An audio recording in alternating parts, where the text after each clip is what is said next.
نحمده ونصلي على رسوله الكريم أما بعد. عن أنس بن مالك رضي الله عنه قال قال لي رسول الله صلى الله عليه وسلم: يا بني إذا قدرت أن تمسي وتصبح وليس في قلبك غش لأحد فافعل، وذلك سنتي، ومن أحب سنتي فكأنما أحبني، ومن أحبني كان معي في الجنة، أو كما قال عليه الصلاة والسلام. احباب نے طویل مضامین وہاں پڑھے، لیکن میری زبان کا تھا حصہ مختصر. میں نے تو بس میں نعت میں اتنا ہی کہہ دیا: بعد از خدا بزرگ توئی قصہ مختصر. صدر علی قدر، حضرات علماء کرام، بزرگان محترم، برادران عزیز اور پردہ نشین خواتین اسلام، سب سے پہلے ایک خوشخبری سن لیجئے کہ میں زیادہ لمبی بات انشاءاللہ نہیں کروں گا. مختصر وقت میں چند اہم اور ضروری باتیں بیان کر کے دعا ہو جائے گی اور چھٹی مل جائے گی. لیکن جو بات بیان کروں گا آپ اس کو غور اور توجہ سے اور عمل کی نیت سے سنیے. یہ جلسہ سیرت النبی صلی اللہ علیہ وسلم ہے جس میں ہم لوگ شریک ہیں. حضور پاک صلی اللہ علیہ وسلم کی ولادت سے لے کر کے آج تک حضور پاک صلی اللہ علیہ وسلم کی سیرت بیان کی جا رہی ہے، لیکن سیرت کا بیان مکمل نہیں ہوا. آج سے لے کر قیامت تک حضور پاک صلی اللہ علیہ وسلم کی سیرت بیان کی جائے گی، لیکن پھر بھی بیان مکمل نہیں ہوگا. کائنات ختم ہو جائے گی، سیرت کا بیان ختم نہیں ہوگا، تو مختصر وقت میں اس کا احاطہ کرنا انتہائی دشوار بلکہ ناممکن ہے. شاعر کہتا ہے کہ لفظ بے بس زبان ہے معذور، لفظ بے بس زبان ہے معذور، مجھ سے ذکر رسول کیا ہوگا، نہ کنارہ ہو جس سمندر کا وہ سمندر عبور کیا ہوگا. ترمذی شریف کی ایک روایت میں نے آپ حضرات کے سامنے پیش کی ہے، اس میں سیرت پاک کو خود جناب نبی کریم صلی اللہ علیہ وسلم نے بیان فرمایا ہے. سیرت پاک کو خود جناب نبی کریم صلی اللہ علیہ وسلم نے بیان فرمایا ہے. خادم رسول حضرت انس بن مالک رضی اللہ عنہ کہتے ہیں کہ رسول اللہ صلی اللہ علیہ وسلم نے مجھ سے فرمایا: اے میرے بیٹے. یہ حضور پاک صلی اللہ علیہ وسلم کے خادم تھے. 10 سال کی عمر میں حضور پاک صلی اللہ علیہ وسلم کی خدمت میں آ گئے تھے اور 10 سال تک حضور پاک صلی اللہ علیہ وسلم کی خدمت میں رہے. غزوہ بدر میں حضور پاک صلی اللہ علیہ وسلم نے کمسن بچوں کو واپس کر دیا تھا، لیکن حضرت انس بن مالک رضی اللہ عنہ کی عمر صرف 11 سال کی تھی، پھر بھی غزوہ بدر میں شریک تھے. بدری صحابہ میں ان کا نام نہیں آتا ہے.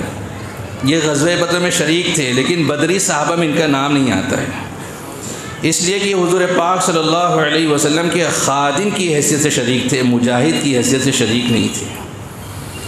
حضرت انس بن مالک رضی اللہ عنہ کہتے ہیں کہ میں نے 10 سال تک حضور پاک صلی اللہ علیہ وسلم کی خدمت کی. ان 10 سالوں میں حضور پاک صلی اللہ علیہ وسلم نے مجھ کو کبھی اف بھی نہیں کہا، اور نہ کسی کام کے بارے میں حضور پاک صلی اللہ علیہ وسلم نے یہ فرمایا کہ تم نے یہ کام کیوں کیا اور یہ کام تم نے کیوں نہیں کیا. تو حضور پاک صلی اللہ علیہ وسلم کبھی شفقت و محبت میں حضرت انس بن مالک رضی اللہ عنہ کو یا بنیہ یعنی اے میرے بیٹے کہہ کر پکارتے تھے. حضور پاک صلی اللہ علیہ وسلم تو پوری انسانیت سے محبت کرتے تھے، لیکن بچوں سے حضور پاک صلی اللہ علیہ وسلم زیادہ محبت کرتے تھے. حضرت انس بن مالک رضی اللہ عنہ تو خادمی تھے، حضور پاک صلی اللہ علیہ وسلم ان سے بھی جو ہے شفقت اور محبت کا جو ہے برتاؤ کرتے تھے۔ کوئی کام حضور پاک صلی اللہ علیہ وسلم کو کروانا ہوتا تھا تو حضرت انس کو بھیجتے تھے۔ ایک مرتبہ وحی کا نزول ہوا، حضور پاک صلی اللہ علیہ وسلم نے کاتب وحی کو بلانے کے لیے بھیجا، کہا کہ جاؤ فلاں کو بلا کر لاؤ۔ حضرت انس بن مالک رضی اللہ عنہ نے جانے سے انکار کر دیا، لیکن کہتے ہیں میرے دل میں یہ بات تھی میں ضرور جاؤں گا، زبان سے انکار کر دیا کہ میں نہیں جاتا۔ حضور پاک صلی اللہ علیہ وسلم نے چھوڑ دیا، وہ نکلے اور کاتب وحی کو بلانے کے لیے ہی جا رہے تھے، بچوں کے ساتھ کھیلنے لگے۔ حضور پاک صلی اللہ علیہ وسلم پیچھے سے آئے، کہا کہ انس ابھی تک تم گئے نہیں؟ کہا کہ اللہ کے رسول صلی اللہ علیہ وسلم ابھی جاتا ہوں، اور جا کر کے بلا کر لائے۔ جب آدمی بڑا ہو جاتا ہے تو بچوں کے ساتھ میں شفقت، محبت، پیار کا معاملہ نہیں کرتا۔ حضور پاک صلی اللہ علیہ وسلم بچوں سے زیادہ پیار کرتے تھے۔ کسی بڑے آدمی کی گود میں چھوٹا بچہ لوگ نہیں دیتے کہ پیشاب کر دے گا۔ حضور پاک صلی اللہ علیہ وسلم کی گود میں 5 بچوں نے پیشاب کیا ہے، اس کے باوجود حضور پاک صلی اللہ علیہ وسلم چھوٹے بچوں کو ازراہ شفقت و محبت اپنی گود میں جو لیتے تھے۔ حضرت جابر بن سمرہ رضی اللہ عنہ ایک صحابی ہیں، وہ فرماتے ہیں کہ ہم لوگوں نے حضور پاک صلی اللہ علیہ وسلم کے ساتھ فجر کی نماز پڑھی، پھر آپ صلی اللہ علیہ وسلم اپنے گھر کی طرف جانے لگے تو ہم بچوں نے حضور پاک صلی اللہ علیہ وسلم کا استقبال کیا۔ حضور پاک صلی اللہ علیہ وسلم نے ہم کو سلام کیا، اور حضور پاک صلی اللہ علیہ وسلم نے ہمارے رخسار پر اپنا دست مبارک پھیرا۔ حضرت جابر بن سمرہ رضی اللہ عنہ کہتے ہیں کہ میں نے حضور پاک صلی اللہ علیہ وسلم کے ہاتھوں کی ٹھنڈک اور اس کی خوشبو محسوس کی۔ آپ صلی اللہ علیہ وسلم کے ہاتھوں میں خوشبو رہتی تھی، پورا جسم حضور پاک صلی اللہ علیہ وسلم کا معطر رہتا تھا۔ حضور پاک صلی اللہ علیہ وسلم جس گلی سے گزر جاتے تھے وہ گلی معطر ہو جاتی تھی، جس راستے سے گزر جاتے تھے وہ راستہ خوشبودار ہو جاتا تھا۔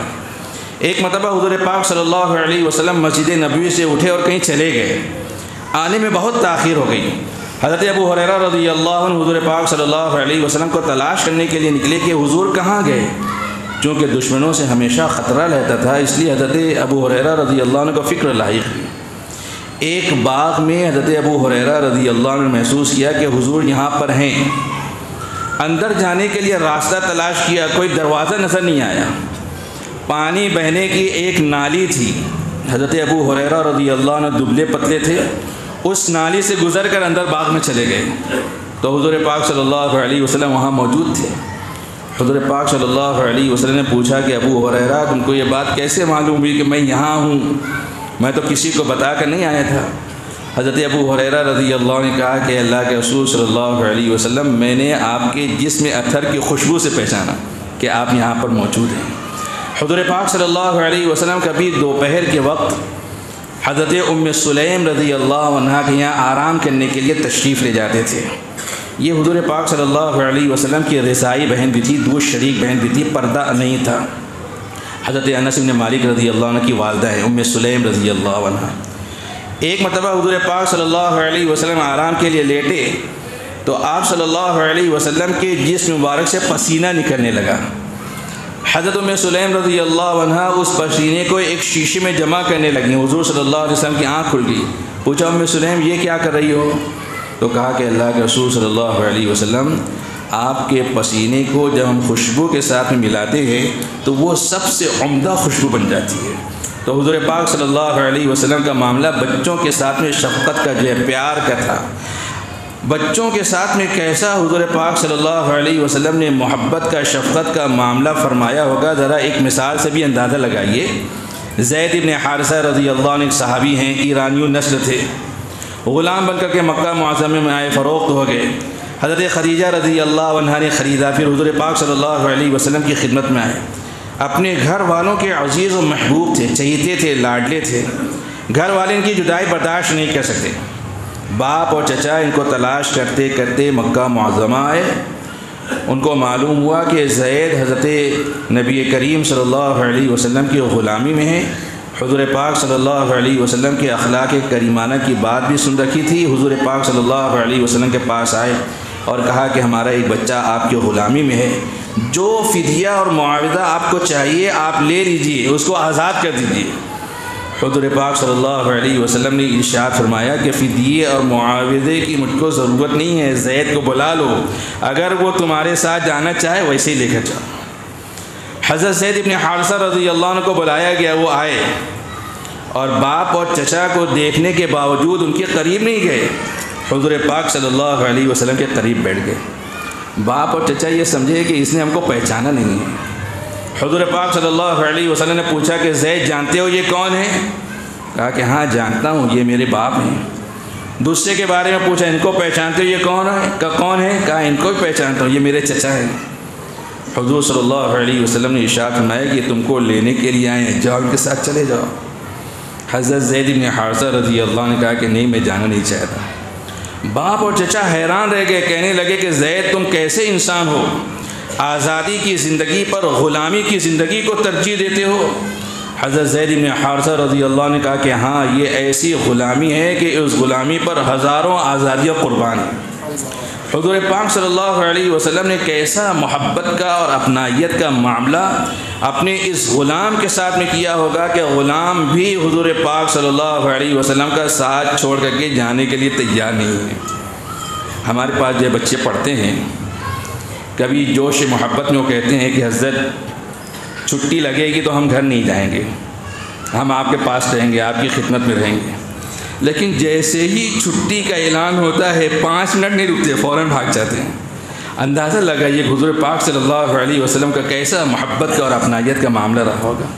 تو حضور پاک صلی اللہ علیہ وسلم نے ارشاد فرمایا کہ یا بنیہ، اے میرے بیٹے، اگر تم سے یہ ہو سکے کہ تم صبح و شام اس حال میں کرو کہ تمہارے سینے میں کسی کے لیے کوئی کینہ نہ ہو تو تم ایسا کرو، تم ایسا کرو۔ وذالک سنت، یہ میری سنت ہے، یہ میرا طریقہ ہے، میں ایسا ہی کرتا ہوں۔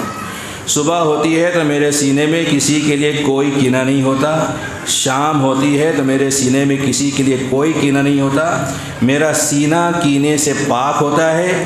اگر تم سے یہ ہو سکے تو تم بھی اپنے سینے کو کینے سے پاک رکھو۔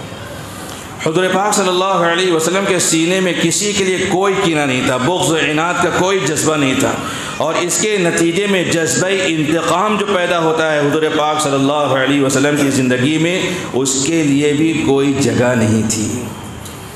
ہم اپنے معمولی دشمنوں سے انتقام لیے بغیر نہیں رہتے، ان کو معاف نہیں کرتے۔ حضور پاک صلی اللہ علیہ وسلم نے جانی دشمنوں سے بھی انتقام نہیں لیا، حضور پاک صلی اللہ علیہ وسلم نے ان کو بھی معاف کر دیا۔ حضرت ثمامہ بن اسال رضی اللہ عنہ یمن کے گورنر تھے، انہوں نے حضور پاک صلی اللہ علیہ وسلم کو بہت تکلیف و اذیت پہنچائی تھی مسلمان ہونے سے پہلے۔ حضور پاک صلی اللہ علیہ وسلم نے صحابہ کرام سے کہا کہ ثمامہ کو زندہ یا مردہ گرفتار کر کے لاؤ۔ صحابہ کی ایک جماعت حضرت ثمامہ رضی اللہ عنہ کو گرفتار کر کے لے آئی۔ حضور پاک صلی اللہ علیہ وسلم نے ان کو مسجد نبوی کے ایک ستون سے باندھ دیا، 3 دن تک کے بندھے رہے۔ حضور پاک صلی اللہ علیہ وسلم ان کے پاس سے گزرتے تو ان سے پوچھتے کہ تمہاری کیا رائے ہے، تمہارے ساتھ میں کیا معاملہ کروں، کیا برتاؤ کروں؟ تو حضرت ثمامہ جواب دیتے، ان تنعم علی شاکر وَإِن تقتل ذا دَمٍ، اگر آپ احسان کریں گے تو ایک ایسے شخص پر احسان کریں گے جو شکر گزار ہوگا، اور اگر قتل کر دیں گے تو ایسے شخص کو قتل کریں گے جو قتل کا مستحق ہے۔ میرا جرم ایسا ہے کہ میں قتل کا مستحق ہوں۔ حضور پاک صلی اللہ علیہ وسلم نے 3 دن کے بعد جو ہے ان کی رسی کھول دی، ان کو رہا کر دیا، چھوڑ دیا۔ حضرت ثمامہ قریب کے باغ میں گئے، غسل کیا، اچھے کپڑے پہنے، اور پھر حضور پاک صلی اللہ علیہ وسلم کے پاس آ کر کیا کہا، اشہد ان لا الہ الا اللہ واشہد ان محمدًا عبدہ ورسولہ، کلمہ اسلام پڑھ کر کے حلقہ بگوش اسلام ہو گئے۔ یہ حضور پاک صلی اللہ علیہ وسلم کی عادت مبارکہ تھی۔ شاعر کہتا ہے کہ کبھی گالی دیتا جو سنگ دل، تو نہ ہوتے اس سے وہ تنگ دل، نہیں ان کا مثل جہان میں جسے دشمنوں سے بھی پیار ہے۔ حضور پاک صلی اللہ علیہ وسلم نے ارشاد فرمایا کہ اگر تم سے یہ ہو سکے کہ اپنا سینہ پاک رکھو تو ایسا کرو، اس لیے کہ میری سنت ہے۔ ومن احب سنتی فکأنما احبنی، جس نے میری کسی سنت سے محبت کی گویا اس نے مجھ سے محبت کی، اور جس نے مجھ سے محبت کی وہ جنت میں میرے ساتھ رہے گا۔ حضور پاک صلی اللہ علیہ وسلم نے محبت کا معیار اتباع سنت کو قرار دیا ہے۔ محب وہ نہیں ہے جو نعرے لگاتا ہے، محب وہ نہیں ہے جو چراغاں کرتا ہے، محب وہ نہیں ہے جو گلی کوچوں کے اندر جو ہے جھومتے اور ناچتے ہوئے پھرتا ہے۔ حضور پاک صلی اللہ علیہ وسلم فرما رہے ہیں محب وہ ہے جو رسول اللہ صلی اللہ علیہ وسلم کی سنتوں سے محبت کرنے والا ہے۔ ویسے تو ہر مسلمان کو محبت نبوی کا دعویٰ ہے، لیکن حضور پاک صلی اللہ علیہ وسلم کے ارشاد کا مفہوم یہ ہے کہ وہی شخص اپنے دعوے محبت کے اندر سچا ہے جس کی زندگی میں حضور پاک صلی اللہ علیہ وسلم کی سنتوں کا اتباع ہے۔ جس کی زندگی میں حضور پاک صلی اللہ علیہ وسلم کی سنتوں کا اتباع نہیں ہے وہ محب رسول ہو ہی نہیں سکتا۔ اب چند آسان سنتوں کا مذاکرہ کر دیتا ہوں تاکہ اس جلسے کے انعقاد کا مقصد پورا ہو جائے اور عمل کرنا جو ہے سہل اور آسان ہو جائے۔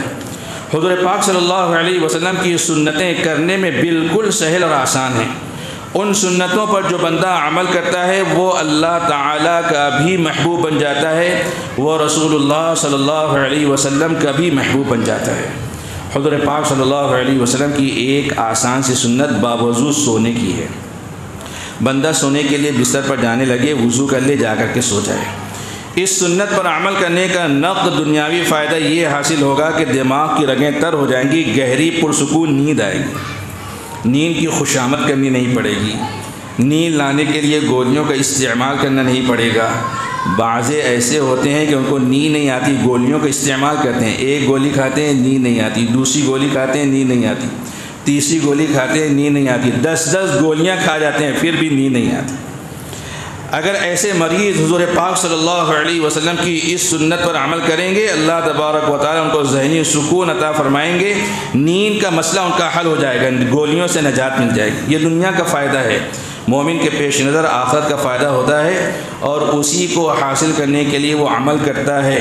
حضور پاک صلی اللہ علیہ وسلم نے ارشاد فرمایا کہ جو بندہ وضو کر کے بستر پر جاتا ہے اللہ تعالیٰ ایک فرشتے کو مقرر کر دیتے ہیں، وہ رات بھر اس کے لیے مغفرت کی دعا کرتے رہتا ہے۔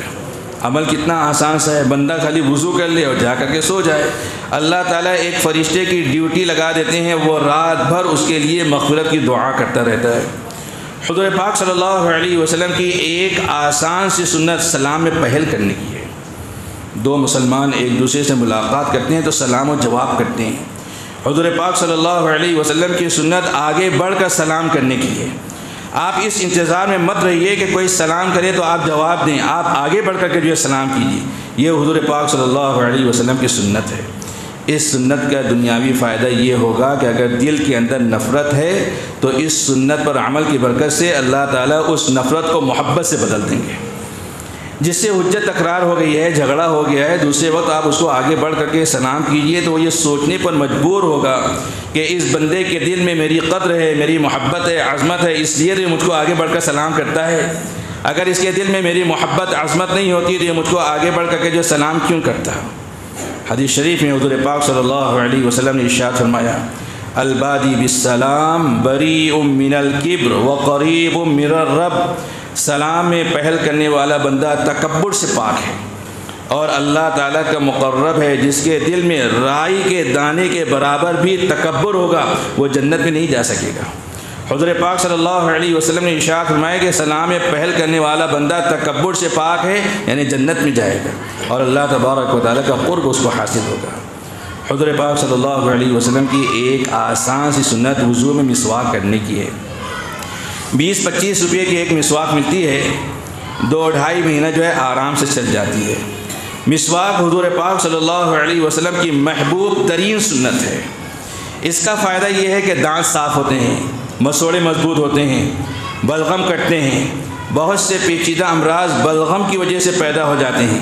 اگر بندہ مسواک کا استعمال کرے گا تو بلغم کٹتا رہے گا، بندہ صحت مند تندرست رہے گا۔